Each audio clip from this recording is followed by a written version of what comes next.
I'm off to my first Pokemon TCG pre-release event for Pokemon Sun and Moon Guardians Rising. Let's go. So I did not see any pre-releases happening in DC, but there was one a bit a ways on the metro from me in Fairfax, Virginia at Hobbyworks. So I signed up, went on a Saturday, and didn't really know what to expect. Here was the first round. I did not know that there was going to be more than one round, or flight, as they were calling it. But here was my first box. I ended up going for 2 on that day. Here it is with the cover released, and no time to look at the informational packet.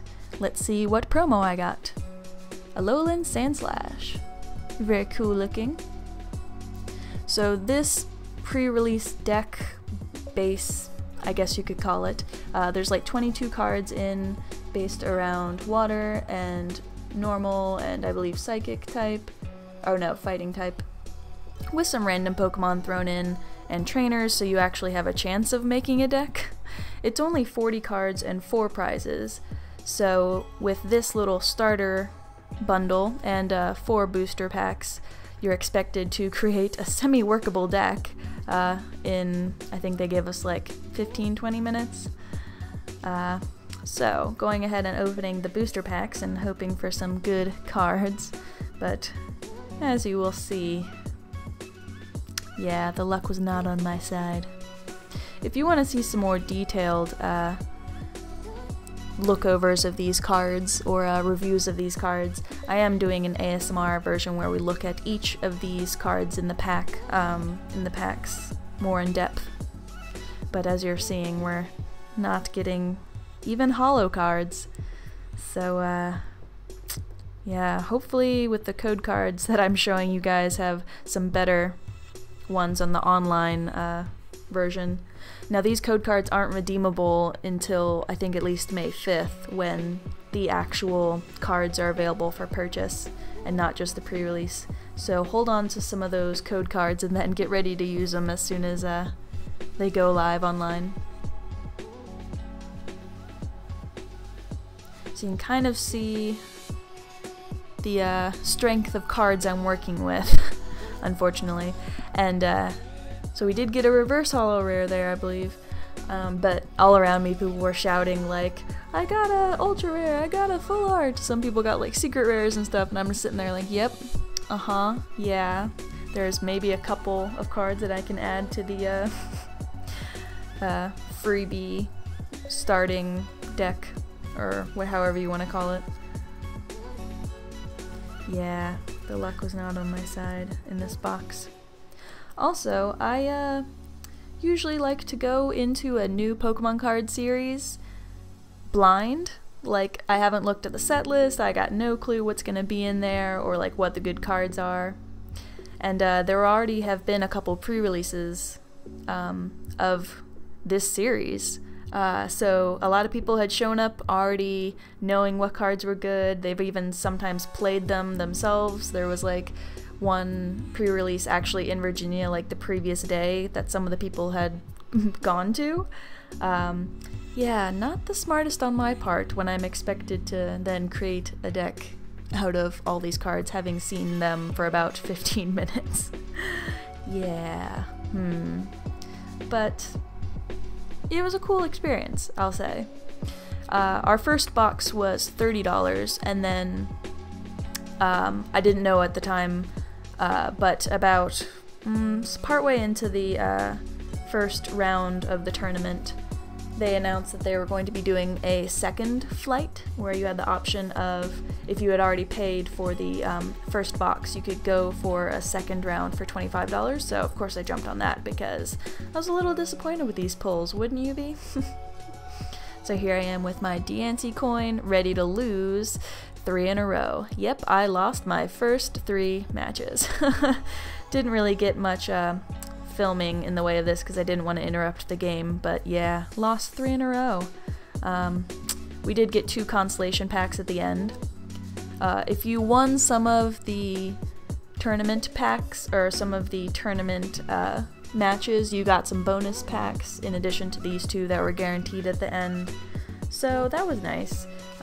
Unfortunately, I didn't get any of those bonuses, just these two at the end, but you can see some more cards in the series now are starting to emerge. And an interesting rule, if you go ahead and do the second pre-release, you can't use any of the cards that you got in like the first flight when making your second deck. So it's not like, you know, the people who won in the previous rounds can like continue building on their really good decks and stuff. So it kind of re-evened out the playing field, which I enjoyed, considering I didn't do too well the first round. So partially the reason why I didn't do too well is so I got the Sand Slash as my promo, and the free Sand Shrew, only one of them in the like mini deck that's provided, and I didn't get a single one. Nope, I didn't get any more from the packs. So yeah, sadly, I guess my quote best card was a little bit useless. At least with what I had to support it with, unfortunately, so yeah. And you can see I'm not getting any better pulls, really. Well, there's a little intermission where some people had their rare binders out to trade, and then we started up round 2. So there were quite a few people there for the first round. It was separated out into youngsters. And then like teenagers, and then all the old people like me. But you can see the second card that I got there for my promo was Drampa, dragon type. But all of his energy costs for his attacks were colorless, so you could really put him in whatever deck you want, which was pretty cool. I wish I had started out with him, to be honest. And you aren't allowed to trade cards at this point either, so you can't buddy up with someone and then get 2 mega powerful decks. So, yeah, trying to remember all of the interesting rules. You could only, and you know how normally you can only have 4 of one specific named card in a deck? You could have as many as you wanted in these. I didn't get more than 4 of any specific card in these booster packs, but I suppose if you did, that'd be a good way to make sure you were getting what you needed. But yeah, so for the second pre-release round, most of the younger kids had gone home. I think more so that their parents didn't want to keep sticking around and playing, but yeah, so it went from, I think, like 30-something people down to like 12, 15. And since most of them were already in my age group, I had already played them in previous rounds, so that was kind of interesting to like get a rematch now that you can see I'm starting to learn what the cards are and not just be going in blind. I had also not taken into account the type advantages or disadvantages of my potential opponents, which I know for a fact that some of them did, because it was a smart move on some people's parts to put in bird Pokemon who had a fighting resistance, you know, and just if instead of using the 2 types that just came in the base set, swapping out some that might have weaknesses or advantages. And look, I finally got a holo, my first holo, Chandelier. That might have had advantages that people wouldn't have thought of to defend against. So yeah, my second round, I was not only getting better cards, but had some more knowledge just about how I should construct some of these decks. Still didn't pull anything crazy at this point, like a GX or EX, unfortunately.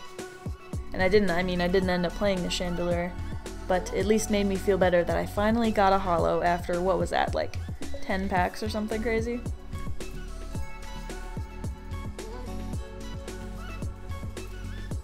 Ooh, reverse holo rare Victory Bell, and then my rare was a Victory Bell, so yeah, that was kind of disappointing, but funny at the same time, I guess.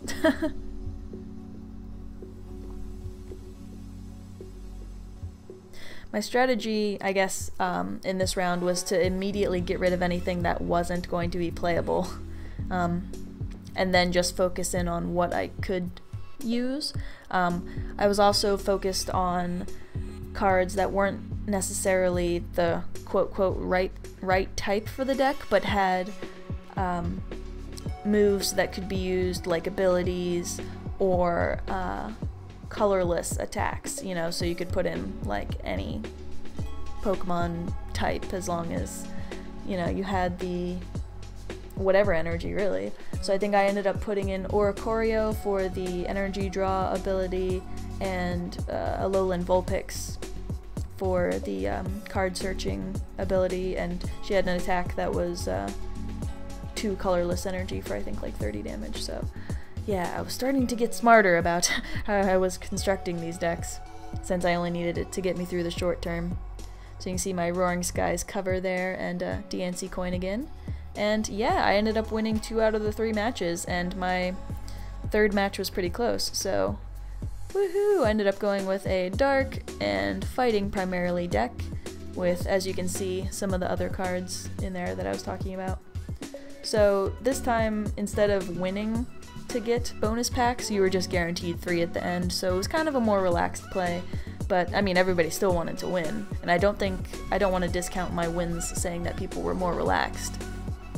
But yeah, so this time we got 3 packs. Ooh, and yeah, I was already getting excited. You can see something shiny's coming up. Oh yeah. And finally we have pulled something rare. Like actually rare. It's a full art super shiny Grandpa. And that would have been so cool to add into my deck, considering I got the promo Grandpa.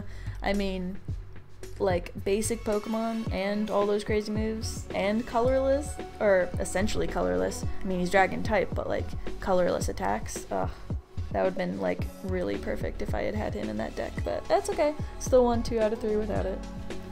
So, here we go.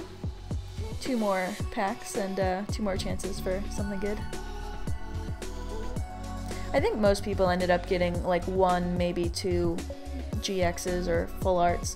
It was just so painful to have to wait, I guess, the entire day, having gotten 1 holo up until this point, where everybody was kind of either taking off or, you know, flipping through their rare binders and trying to trade for stuff. I did not think to bring any, like, rare cards with me, which I guess maybe I should have, but at the same time, I was walking, like, a mile from the metro on the way back, and I had taken a lift there because it was supposed to rain, and then it ended up being like perfect weather, so I was like, oh, this whole time I could have actually brought rare cards to trade and not worried about them getting wet, but oh well. It was a cool experience, and hopefully I can go to more the next time that they open sets. I'm glad that I happened to be free this weekend when this was happening. I had signed up like the Friday before and was totally unprepared, but next time I think I'll know what to expect a little bit better. So now I kind of want to end up getting like a booster box of these cards and making a deck for you guys, a little giveaway, and hopefully we can do that in the near future. And finally, a holo Blissey to end things on. Very nice. In total, I think I ended up with 2 holos and a GX card out of 8, 10, 13 packs. If you want to see any of these cards in more detail, be sure to watch the ASMR version of this opening. Thanks for watching, and I will see you in my next video. Bye!